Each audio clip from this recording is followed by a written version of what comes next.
প্রকাশ্যে পুলিশের সামনে মিথিলাকে পেটালো ইউটিউবার রাকিবের টিম। মিরপুরে মিথিলা অন্তরার মারামারি। এই হলো আপনাদের দেশসেরা নাম্বার 1 ইউটিউবার বা ইউটিউবারের টিম, কিংবা বলতে পারেন আপনাদের নাম্বার 1 ইউটিউবারের ওয়াইফ। ভাই রে ভাই, আমি মাত্র 2 ঘন্টা অনলাইনে ছিলাম না, একটু ফুটবল খেলতে গেছিলাম। ফুটবল খেলে বাসায় এসে যেই না ফোনটা হাতে নিয়ে ফেসবুকে ঢুকছি, সেই না আমার সামনে এই নিউজ, মিরপুরে মিথিলা এবং অন্তরার মারামারি। বিশ্বাস করেন ভাই, মিথিলা মেয়েটারে এমন মারা মারছে, একেবারে জায়গাতে মেরে অজ্ঞান করে ফেলছে। শেষ পর্যন্ত তাকে ওই অটোরিকশা না সিএনজি বলে, ওইটাতে করে হাসপাতালে নিয়ে যাওয়া লাগছে। এই হলো আপনাদের দেশসেরা নাম্বার 1 ইউটিউবার, দেশসেরা নাম্বার 1 ইউটিউবারের টিমের কাজকর্ম বা তার ওয়াইফের কাজকর্ম।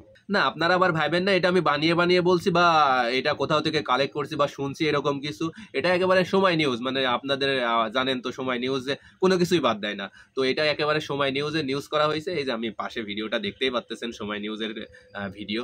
সো এখানে বানিয়ে বলার কিছু নাই। আপনাদের মানে নাম্বার 1 ইউটিউবার, দেশসেরা নাম্বার 1 ইউটিউবার, যার চ্যানেলে 11 মিলিয়নেরও উপরে সাবস্ক্রাইবার, এখন মনে হয় 12 মিলিয়ন পার হয়ে গেছে, কারণ আমি অত খোঁজ খবর রাখি না। তো সেই রকম একটা টিমের মেম্বাররা বা তার ওয়াইফ একটা মেয়েকে রাস্তায় ধরে মেরে একেবারে অজ্ঞান করে ফেলছে। হ্যাঁ, আমরা মানতেছি আপনাদের মধ্যে মনোমালিন্য থাকতে পারে, ঝামেলা থাকতে পারে, তাই বলে এইভাবে রাস্তাঘাটে একটা মেয়েকে আপনারা এইভাবে মেরে অজ্ঞান করে ফেলবেন? এতদিন ভাবতাম আপনারা ক্রিঞ্জ সাপরি ইউটিউবার বা ক্রিঞ্জ ইউটিউবার, এটা মনে করতাম। বাট এখন দেখতেছি আপনাদের মানে শিক্ষা তো প্রবলেম আছে বা শিক্ষাতেও সমস্যা আছে বা ওই রকম শিক্ষাও আপনাদের নাই এখন, যেটা মনে হচ্ছে। কারণ রাস্তাঘাটে আপনারা যে কাজ শুরু করছেন, একটা মেয়ে রাস্তাঘাটে আপনার সাথে দেখা হয়েছে, দেখা হতেই পারে আপনার সাথে মনোমালিন্য আছে বা আপনার সাথে ঝামেলা আছে। হ্যাঁ, আমরা সবাই জানি। এটা নিয়ে আমি একটা ভিডিও বানাইছি যে রাকিবের টিমের মেম্বার বা রাকিব হুসাইনের সাথে মিথিলা কিংবা ইয়াসিন, এদের হচ্ছে এটা ঝামেলা চলতেছে বা ঝামেলা আগে থেকে চলতেছে, অনেক ঝামেলা, অনেক কিছু হয়েছে, তারা অনেক ভিডিও বানাইছে, এগুলো আমরা সবাই জানি। তো এখন কথা হচ্ছে, এটা যে ধরে আপনার রাস্তায় একজনের সাথে দেখা হইলো বা মিথিলার সাথে দেখা হইলো কিংবা ইয়াসিনের সাথে দেখা হইলো, আপনারা টিম মেম্বাররা মিলে তাকে মেরে একেবারে অজ্ঞান করে দিবেন রাস্তাঘাটে, তাও পুলিশের সামনে। মানে আমি তো নিউজটা দেখলাম প্রকাশ্যে পুলিশের সামনে, একেবারে মানে লিখছেও এইভাবে যে প্রকাশ্যে পুলিশের সামনে মিথিলাকে পেটালো টিম রাকিবের, মানে টিম রাকিব বা রাকিবের টিমের মেম্বাররা।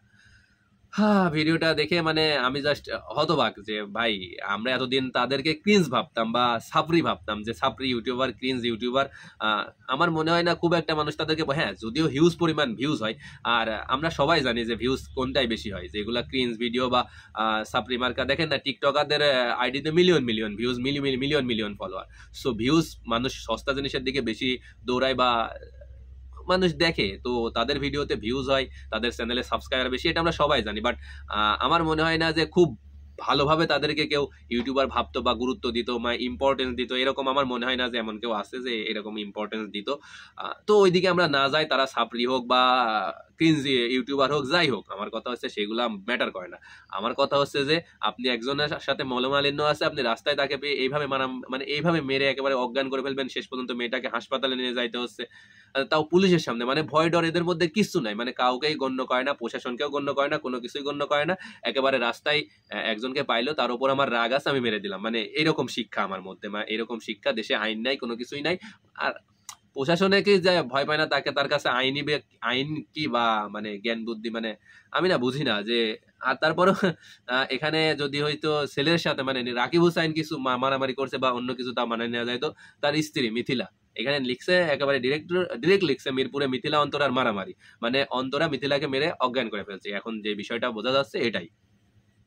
তো এই ভিডিওটা দেখে আমার সত্যি খারাপ লাগলো, কারণ যতই তাদের কন্টেন্ট আমরা না দেখি বা তাদের বিষয়টা মানে তাদের ভিডিওগুলো আমরা না দেখি কিংবা তাদের ভিডিওতে অত কোনো গুরুত্ব না দেই, কিন্তু অ্যাজ এ একটা মানুষ হিসাবে আপনারা রাস্তায় ধরে একটা আপনার তারপরেও সব থেকে খারাপ লাগা বিষয় হচ্ছে আপনার রিলেটিভ, তারা হচ্ছে আপনার রিলেটিভ, আমাদেরকেও কিন্তু না, আপনাদেরই রিলেটিভ, তারপরেও আপনারা তাদেরকে মেরে মুরে একেবারে কি বলবো আর। যাই হোক, বিষয়টা আমার কাছে সত্যি খুবই খারাপ লাগছে যে এইসব কি ভাই, ইউটিউবাররা মানে এখানে সম্মানটা কাদের গেল? মানে আপনারা একটা বলেন যে এই যে সাপরি বা ক্রিঞ্জ ইউটিউবার আমরা বলি, এই যে এই কাজটা যে করলো, মানে রাস্তাঘাটে যে মারামারি করলো, এখানে তো এই যে লেখছে একেবারে যে মানে ওইটা কোনায়, এই যে এখানে যে সুন্দরভাবে লিখছে যে প্রকাশ্যে পুলিশের সামনে মিথিলাকে পেটালো ইউটিউবার রাকিবের টিম। মানে যখন ইউটিউবার কথাটা আসে, তখন আমাদের গায়েও তো লাগে, তাই না? যে আমাদের সাথে মানে আমরাও ইউটিউবার, সেও ইউটিউবার, এখন যেরকম ইউটিউবারই হোক ইউটিউবার, তো তখন একজন ইউটিউবার হয়ে যদি এরকম কাজ করে, তাহলে ওই দায়ভারটা তো আমাদের গায়েও লাগে। মানে একটা মানে অন্য মানুষরা কি ভাববে যে ইউটিউবাররা এরকম, মানে সাধারণ মানুষ যারা ইউটিউব সম্পর্কে বোঝে না বা শুধু শুনে যে ইউটিউবার, তারা কি ভাববে যে ইউটিউবাররা এরকম রাস্তাঘাটে মারামারি করে, এই হ্যান ত্যান এইগুলা। যাই হোক, বিষয়টা নিয়ে আমার সত্যি খারাপ লাগছে। আর এই কাজটা আসলে উচিত না। এতদিন রাকিব হুসাইনের ভিডিও পছন্দ করতাম না, এখন না এদের টিমটাকেও আমার পছন্দ না, মানে পছন্দ হচ্ছে না, মানে পছন্দ হয় নাই, বা এদের কাজকর্ম আমার পছন্দ হয় নাই। একটা মেয়ে রাস্তায় আপনি একটা মানুষকে মেরে একেবারে অজ্ঞান করে দিবেন। যাই হোক, এতটুকুই বলার ছিল। অনেক কথা বলে ফেললাম, আমি জানি যে মানে একটু বেশি কথা বলে ফেললাম।